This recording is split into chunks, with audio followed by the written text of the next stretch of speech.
Well, the American flag is being raised in Cuba. After more than 5 decades, the U.S. Embassy in Havana officially opens tomorrow.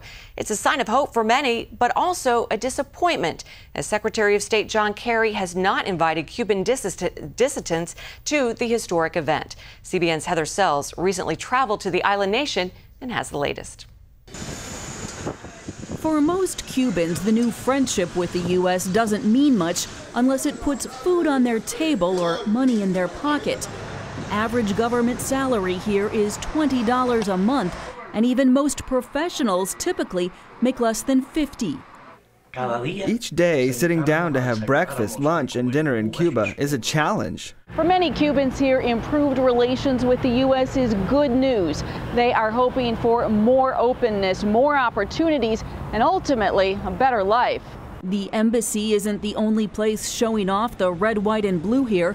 Although the Cuban government has demonized the U.S. for some 50 years, you'll now find young people consuming American culture via smartphones and even their clothes. I use the American flag because the Americans respect Cubans just like we respect Americans. But along with economic hope comes political concern. New waves of repression this summer include 100 political arrests just last weekend. Many conservatives believe the U.S. lost any political leverage by not negotiating with Cuba from a position of strength.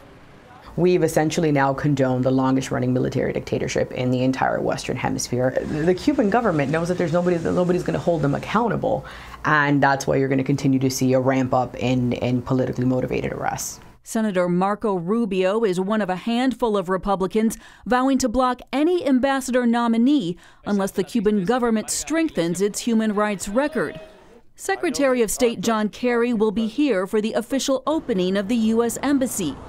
Many conservatives hope he will take a stand on the need for freedom and improved rights for the Cuban people. They recall how Secretary of State George Shultz made a difference on a visit to the Soviet Union at the height of the Cold War.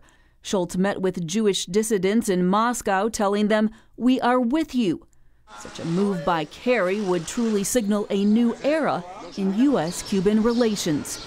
Reporting in Havana, Heather Sells, CBN News.